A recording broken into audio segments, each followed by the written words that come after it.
Dear learners, welcome to this lecture entitled Social Capital and Cultural Capital, Some Examples.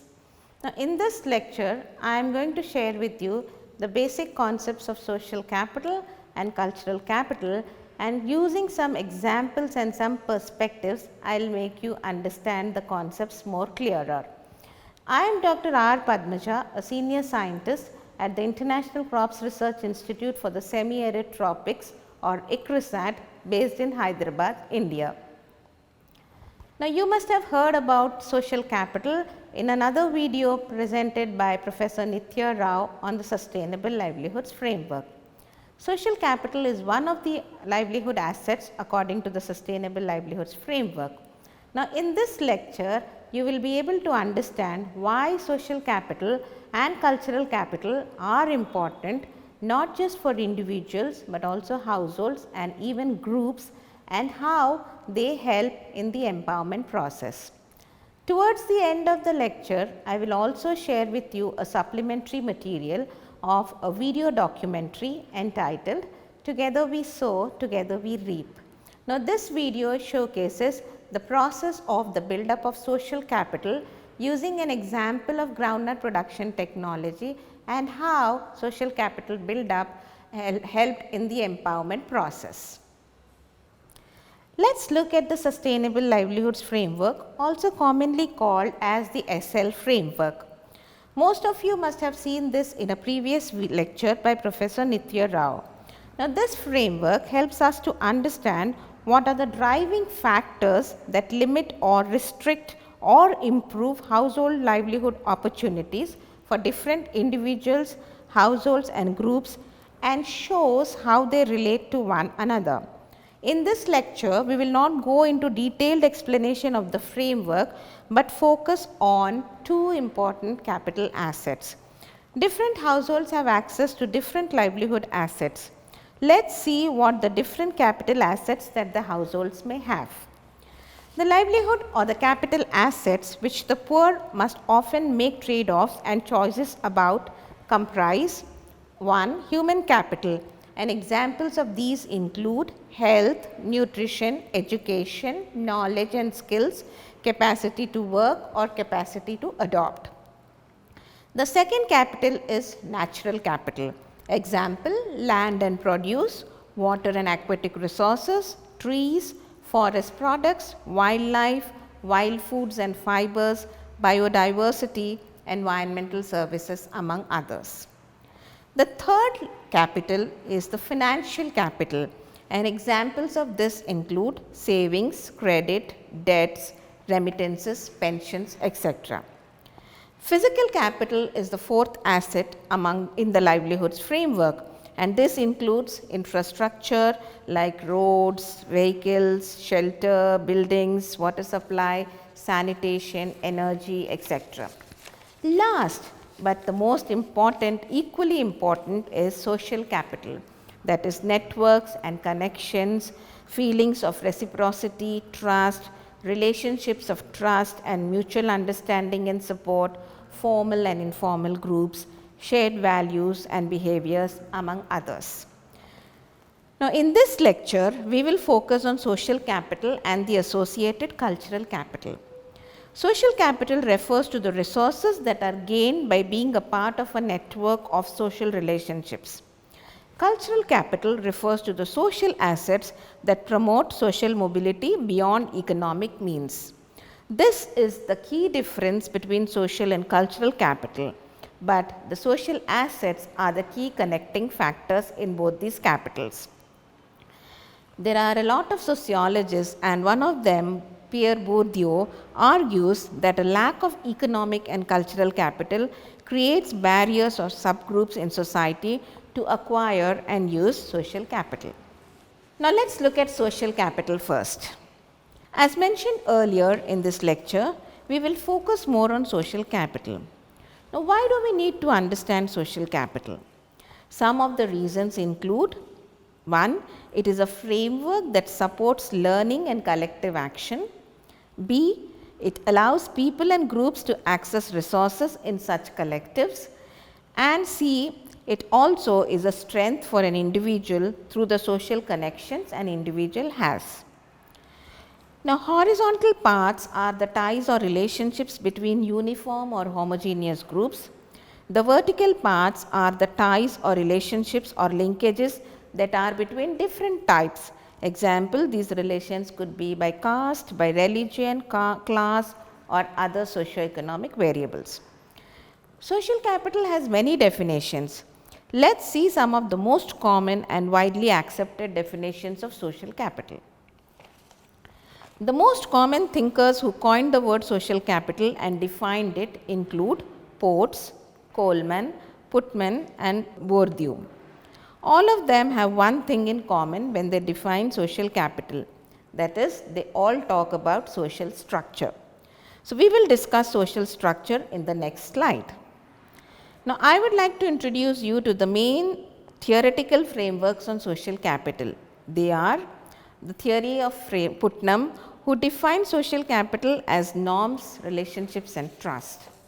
Bourdieu, who sees social capital and who uses social networks as a key element of social capital and explains social capital at the individual level.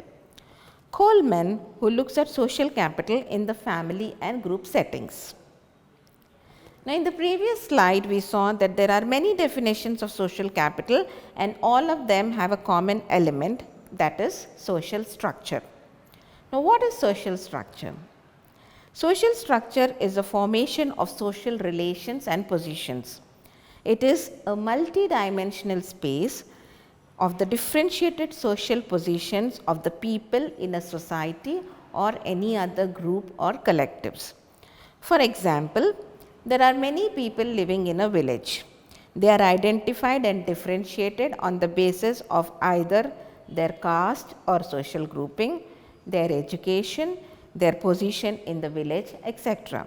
So, we often hear people referring to one person as a sarpanch of the village or a self-help group leader or a cobbler, etc. So, the village therefore is one form of social structure and different people have different positions in this social structure. So, let us go a little more in depth on social capital and learn something more about social capital. I would like to talk about the three main theoretical frameworks of social capital as mentioned earlier. The first framework, as I have said, is by Putnam, who talks about trust, norms and networks that facilitate cooperation and mutual benefits. Bourdieu talks about economic, cultural and social capital, and he speaks more about it at the individual level. Coleman, on the other hand, again looks at social structure and he says it is at the family and community level.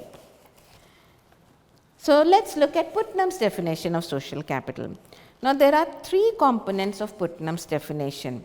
One is on norms and obligations, second is trust, and third is social networks, especially voluntary associations. From Putnam's perspective, social capital enhances the benefit of investment in physical and human capital. Social networks are one set of horizontal associations between different people according to Putnam. Example, a neighbor taking care of others' children in sudden needs. When you have some emergency and you can leave your child with your neighbor, and later when the neighbor has some work or emergency situation, you offer to help that neighbor. So, this is social capital according to Putnam. Now, let us go to Bourdieu's definition. According to Bourdieu, most social capital is a resource used by people to support their strategies for maintaining and changing their positions within hierarchical social structures. As well as using the idea of social capital, Bourdieu is also credited with originating the concept of cultural capital, which is widely used in educational theory.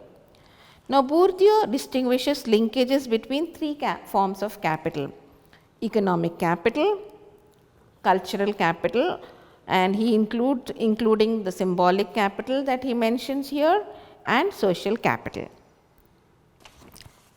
Coleman's concept of social capital is defined by its function. It is not a single entity, but a variety of different entities having two characteristics in common. They all consist of some aspect of social structure. The people or actors can use them as resources to achieve their interests. So, according to Coleman, social capital is anything that facilitates individual or collective or group action. Now, Putnam also refers to bridging and bonding social capital.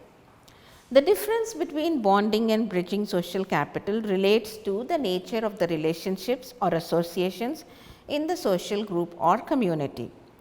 Bonding social capital is within a group or community, whereas bridging social capital is between social groups, social class, race, religion or other important socio-demographic or socio-economic characteristics. The bonding or the bridging distinction can be made in relation to a range of relations and network characteristics. So, the table presented summarizes the main features of each of these two aspects. Now, in the above definitions by Bourdieu, one more point was common. Can you remember that word? It's social networks. Appealing to the concept of social capital as networks and relationships, this diagram presents what social networks constitute. As you can see, social networks is the structural aspect and it provides access to the embedded resources that are available in the networks. Networks are formed of people called as actors in this case, and these actors, through the networks to which they belong, facilitate group action, exchange of resources, sharing of resources and opportunities for development. Alongside this, networks also provide a structure to the actors which becomes a platform and gives them an identity also. A good example of this is the women's self-help group. All of you know what a women's self-help group is. Now, women who are members of a self-help group have a specific identity. Now, their members can get information from other members. There is a credit or a loan facility that is available to them, and as a group, each individual can access the opportunities that the group provides them for their own development. So, you will see this clearly in the video documentary that I mentioned, Together We Sow, Together We Reap. Learners. As we have seen in the previous slides, social capital therefore has two perspectives, individual perspective and a group perspective. So, let us see what these two perspectives are. The individual perspective is how individuals access and use resources that are embedded in the social networks to gain resources. Group perspective is how certain groups develop and maintain social capital, collective assets, enhances the members' choices. So, let us see this through an illustration. Now, in this picture, there are men, women, young boys and girls in a village. Now, these people individually are connected to one another and share information, other resources, trust. They also share some village norms. Now, these people may also have links with the money lender in the village, a political leader or an SHG leader or an SHG member. They use these connections for their individual benefit. This is the individual perspective. Now, these people also belong to different groups or organizations or networks. As a group or as an individual, they also have connections with other groups. For example, in this case, it can be a youth group or it can be a women's self-help group or the Gram Panchayat. Either as individuals in the group or either as a group, they use the resources that are available from these networks for the benefit of themselves or the community or the village. This is the group perspective. So, let me summarize what we have learned so far. We learned about social structure, social networks and social capital. In addition to this, we also learned that social capital is based on relationships. These relationships can be based on a personal basis, their quality, that is the strength of the relationship, or a weak relationship, or relationship for a specific purpose. Example, you join an SHG to get a loan or a credit facility. Now, for example, when we join a workers group in our locality, we tend to maintain the group relationship and ensure that we do not miss the group relationship and we do not miss the activity of the group. In this case, it is the morning walk, because we all want to keep track of our height, weight and health. So, this is how relationships affect outcomes. Hence, social capital can also affect the outcomes. All these determine an individual's position in the network. They allow the individual to be aware of the resources that are available in the network. So, I hope learners, you have some clarity about what social capital is all about, what are the different definitions and meanings of social capital and why it is important in our everyday lives. Now, let us also learn a little more about cultural capital. Now, before we actually start talking about cultural capital, we should also first try to understand what is meant by culture. So, let us start learning about social capital through an understanding of culture. When we were understanding Bourdieu's definition of social capital, I mentioned about cultural capital. So, let us first learn what we mean by culture. Now, culture is a set of attitudes, practices and beliefs that are fundamental to the functioning of different societies. For example, when we talk of culture, we say that in our culture, especially in the Indian culture, wearing a saree is an aspect of culture. That is how women should be dressed. So, that is one part of culture. Or when we see somebody or when we meet other people, we greet them saying namaste. So, that is culture of our society. It is expressed as in a particular society's values and customs. So, the examples that I gave before actually tell you what culture is and how it is expressed in a particular society's values and customs, which evolve over time as they are transmitted from one generation to another. So, culture keeps changing, it keeps evolving, it can be enhanced also. Now, with this understanding of culture, let us try to talk about cultural capital. Cultural capital is the social assets of a person. Now, what do we mean by social assets of a person in this case? It can be education, it can be his intellect, it can be his style of his or her style of speech, the style of dress of a person, etc. And these assets promote social mobility in a stratified society. Cultural capital functions as a social relation within an economy of practices, that is systems of exchange, and includes the accumulated cultural knowledge that confers social status and power. There are three forms or types of cultural capital that have been theorized by Bourdieu. These are embodied capital, objectified state of cultural capital and institutionalized state of cultural capital. The objectified state of cultural capital is multiple objects we use to indicate our social status and class. Institutionalized state of cultural capital is the way society measures our social capital.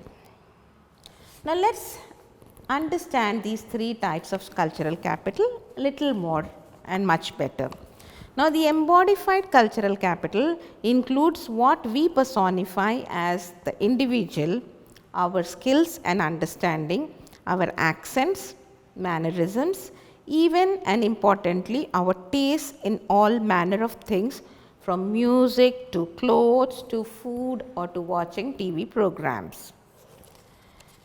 The second form of cultural capital is the objectified state of cultural capital. Now, objectified cultural capital refers to tangible belongings such as a car or a house, and even between a car you may have different brands of car, you may have a big house, a bungalow, etc. It also refers to other material goods like shoes, clothes, etc. So, all these are the objectified state of cultural capital. And the last form of cultural capital is the institutionalized state of cultural capital. The institutionalized state of cultural capital refers to credentials given through institutions of authority such as schools, universities and other official bodies. So, this includes qualifications, degrees, diplomas, awards, medals, etc. that an individual has. This type of capital allows us to gain access to more powerful positions. For example, a degree from an IIT will help an individual fetch a better job with a higher salary. So, this is the institutionalized state of cultural capital. So, in this lecture we have learnt many concepts. Now, let me try to summarize using an example of education, and let me try to explain to you how these are interlinked. What is interlinked? Social capital, cultural capital, and we are taking an example of education, which is the human capital. Now, by human capital we mean investing in education like attending schools, colleges, training programs, etc. This will either give us a degree or a diploma or an award or a certificate. Now, this certificate or degree will give us better job or employment prospects. So, the position will also give us respect, it will give us prestige, recognition, self-esteem, etc. So, this is what we call as cultural capital. Now, the education or the degree will also lead us to joining or becoming members of many networks. So, also your position in a job or an organization will entitle you to become members of different groups. So, this membership and access to different networks is social capital. So, all these are interrelated. What you know, how you know and who you know, and these three facilitate greater interaction leading to better outcomes. We can also see these kinds of linkages with other livelihood capital assets. Let us conclude what we have learnt in this lecture so far. We have learnt about social and cultural capital and its linkages to the sustainable livelihoods framework. Now, social and cultural capital are two important livelihood assets, and they combine with other assets in a multitude of different ways, leading to generating positive livelihood outcomes. Social and cultural capital can both be created or they can also sometimes be destroyed as a result of the trends, shocks and seasonality of the vulnerability context. Individuals and groups themselves influence transforming structures and processes. Generally speaking, the greater the people's asset endowment, the more influence they can exert. Hence, one way to achieve empowerment may be to support people to build up their assets. Those with more assets tend to have a greater range of options and an ability to switch between multiple livelihood strategies to secure their livelihoods. And lastly, people's ability to escape from poverty is dependent upon their access to assets. Different assets are required to achieve different livelihood outcomes. Dear learners, there are a list of references that are also available in the chapter that is provided in the course. Please refer to those references to learn more about social capital and cultural capital. Hope you have enjoyed this lecture on social capital and cultural capital, and it must have been a great learning experience for you. Along with many partners and ECRISAT, we would like to enhance your understanding about social and cultural capital and how these examples that I have provided will help you in your everyday practices as well, and also help you in the development process understanding. Thank you, learners.